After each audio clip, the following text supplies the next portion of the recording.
Now, of course, any day we get to ride our GS 1100E, it just couldn't be a nicer day to do it today. The weather's perfect. We're going to head up to Rockwell Ducati, see who's up there hanging out. We're supposed to meet Tom, go for a little ride, maybe up to the Moodin area. I always want to get the bike ready before I head out there, that's for sure. And I know not everybody does, and I always hear somebody say, "Oh, you don't have to do that. Oh, you could skip that step." Yeah, but you know what? I do really enjoy it, and for the people that don't, it's okay too. And if people brush your teeth every day, and some people don't, that's okay too. And that's the hard thing with motorcycling, is to convince people that what you're doing and what somebody else is doing, it could be very different. It's still okay. We could still be friends. But for me, having these older bikes in my collection and having the pride, I guess is the right word, to want to keep them clean, keep them well maintained, keep fresh tires on them, and then the best of all things is on a day like today when it's beautiful and sunny, is just to get on the bike and ride the wheels off it. And the whole reason for having these bikes is no other reason, is just so I can ride them and get the exercise. The main thing is the exercise. So he totaled that? No, he repaired it. He totally fixed it. It's like brand new.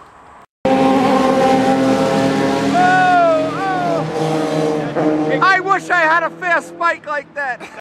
Okay, so here you go. How many miles, Poke? How many miles? Just shy of 10,000. Now listen, there's a guy who subscribes and leaves comments. He's a Moto Guzzi lover. Henry, this is your competition right here. He loves Moto Guzzis too. He went for an 8,000 mile ride on an old Moto Guzzi. All right. Yeah, and I said, you went 10,000 in a dump truck. How do you say it? Guzzi or Guzzi or Scuzzi? If you're Italian, it's Moto Guzzi. Guzzi. It's a Guzzi. It's a double Z. You mean like somebody's goosing you? Like Guzzi? That's how Tom, are you Italian? Am I Italian? There's nothing in me that's not Italian. Do you have any tattoos that show you're Italian? Italian. The Italian flag. Italian, there's a difference. Well, the usual crowd is here. I don't know how this is going to play out. You never know. Every day is an adventure. Ah, Suzuki. There you go. That's the way they put it in Italian. And Tom's bike, of course. Double Z. Here it's Moto Guzzi. That's what we say. Oh, that's a nice motor, buddy. You should get historic plates for this. It's a 2020. They all look the same. They're like Polish women. Oh, here they go. Oh, I wish I had a fast bike like this. Oh, you could be riding with those guys. Oh my God. This is a man's motorcycle. A man's motorcycle. Boy, that must be getting those valves adjusted. Wow, you don't even need a creepy crawler to get into the valves. Ask him what's his definition of a woman? Jerry, your bike is still the cleanest one here. Not really. I gotta give you credit. I don't really keep that. You're not like Pokey, where you just leave it out in the rain and the snow. Well, it's in the garage. Yeah. Oh, mine is never out in the garage. I've grown to really like this. Michelin 6 is going on this soon. Jerry, you got tons of meat. You just gotta ride. You just gotta keep riding in circles. How many miles you got on these, Jer? I don't really know. I just know I don't like them. I want better tires. Is that a 19? Is that 1910? No. Oh, they're flat as can be. Yes. That's yeah. Here we go, Moto GP. The Moto Guzzis are taking over the world today. Oh, here a Guzzi, there a Guzzi, everywhere a Guzzi. I get my coffee. Okay, I know it. Here they are. They're lining up for a strike on the enemy. Here we go. I got to get this on video. Uh-oh. Here we go. That's Greg. Kathy. Wow.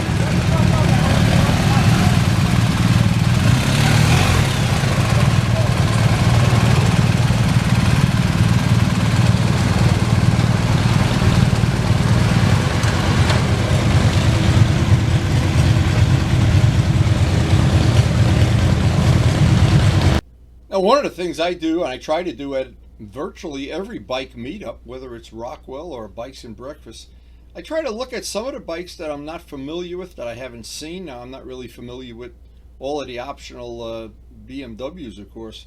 But I like to look, and I like to look very attentively, because every once in a while I'll look at a bike, look at a bike, look at a bike, and then I see something I really like. Now, I'm already planning, or starting to plan, what I want to do over the winter. And of course, usually that involves painting one set of wheels. And so I was looking at wheels and different choices of these are the BMW spoke wheels. And to be honest, they're really nice. Dude, that's a nice set of rims there. And I know one of the things that I've always dreamed of as an upgrade for my RD was to get some spoke wheels. You got to replace the brake in the back. The disc brake doesn't fit on a 400 when you do that. I know other people that have done it, and it winds up being pretty expensive. But boy, when you get it right, do they look, and they're period correct too, they really look nice. So it's just one of the things. Yeah, if anybody's going to get their wheels stolen today, it's going to be you. I don't have to worry. Yeah, I fell for the gold bling. Those wheels are 24 karat gold. They're nice, right? Beautiful. I'm gonna give a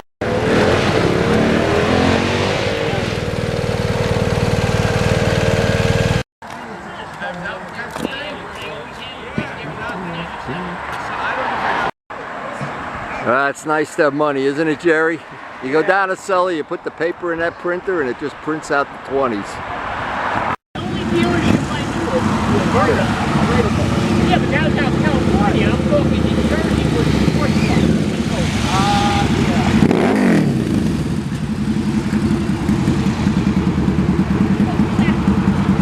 I am. God forgive me. Nope. You don't go off-road at that place. No, correct. No, you go off-road at your age, you don't get back on.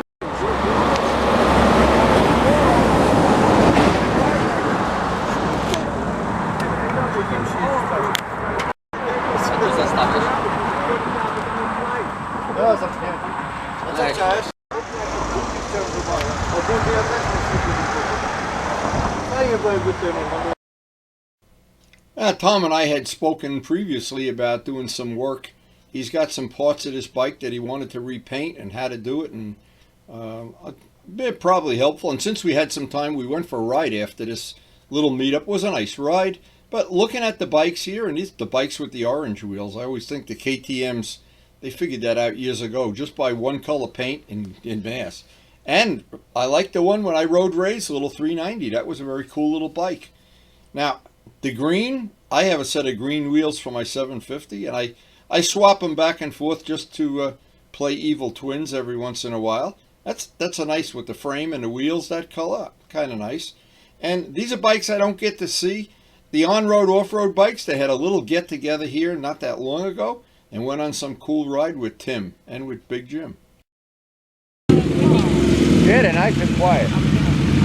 Luciano got a muffler from China, and they give you to stick it. What do they give you? No, you can make it. You can make it a Yoshimura or a Kawasaki or anything. They give you all the decals. Yeah. That's true. I'm not making it up. I believe you. $45 $45 and you can make it an Acropovic if you want. Oh, what happened? Oh my God, the car coming. He's on his way to play. That might not have been ended well. No, Jerry wins the hot pants. He's a hot pants guy. He washes them every 2 years ago. Yeah, no, I washed them once in 5 years. All right, that's But that's enough. That's enough. I like that homeless He put look. him in the laundry. Did he really help? Yes. I smell horsepower. Oh, wow. There you go.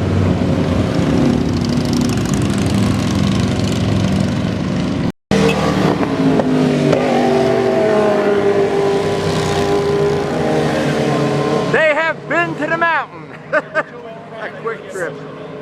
Now, a lot of my friends always really appreciate when I put these pictures, these nostalgic pictures at the end of a video. And this, of course, these are from my extensive collection of 18 videos. And that's Glenn's black Ducati. I think this is when he first got it. And, of course, he was working on it intensely in the beginning. I don't even remember how many things he did to it, but he was really into it in the beginning. And of course, we went for a group ride. Now, group rides, a group ride can be anything you want it to be. Some people like to use it as an excuse to go road racing, or put their friends in a ditch, or pass when you shouldn't be passing. And some people like me would rather come home in one piece and, well, not always, that's for sure. Anyway, this is Lauren's bike. Lauren's Ducati has a long history. I'm going to try to tell a story. I haven't seen her in a while. Last time I heard from her, she was in Sicily, and she was riding, and her bike, I don't remember what broke on it. Something broke. We were up the mountain, and something broke. Glenn worked on it, got it running, got it fixed, and Najat and I went off in some other direction. I don't remember. That part of it I don't remember. But this part was funny on top of the mountain.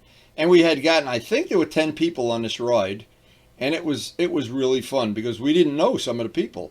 Now, it's different when you're riding with people you know, and, well, it can be a real adventure when you have some of the people are very accomplished riders, some of the people are less accomplished.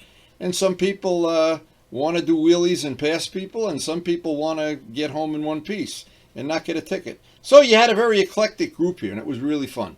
And I remember we hung out on top of the mountain here, taking pictures of the bikes and the people, and I remember cars going by almost killing us.